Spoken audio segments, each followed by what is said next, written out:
की पुण्यातल्या कुदळवाडीमध्ये जशी जबरदस्त कारवाई झाली, सगळी भंगाराची दुकानं, कारखाने साफ करून टाकले, अनधिकृत झोपड्या साफ करून टाकल्या, बांगलादेशी आणि रोहिंग्यांची तिथून हकालपट्टी करण्यात आली, तशाच प्रकारची धडक कारवाई येत्या काही दिवसामध्ये मालवणीमध्ये सुरू राहील. केंद्रीय वाणिज्य मंत्री पियुष गोयल हे उत्तर मुंबई लोकसभा मतदारसंघातून विजयी झालेले आहेत आणि त्यांचं या मतदारसंघामध्ये अत्यंत बारीक असं लक्ष असतं.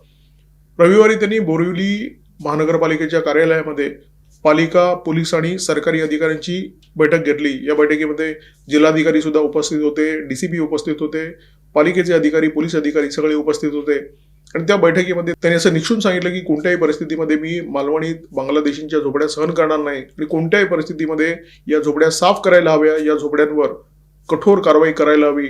म्हणजे पियुष गोयल यांनी केंद्रीय मंत्री म्हणून आपलं दडपण वापरलं. त्यांनी हे दाखवून दिलं की ते फक्त केंद्रीय मंत्री म्हणून आपली जबाबदारी पार पाडत नाहीयेत, तर स्थानिक लोकप्रतिनिधी, उत्तर मुंबईचे खासदार म्हणून त्यांचं आपल्या मतदारसंघावर लक्ष आहे.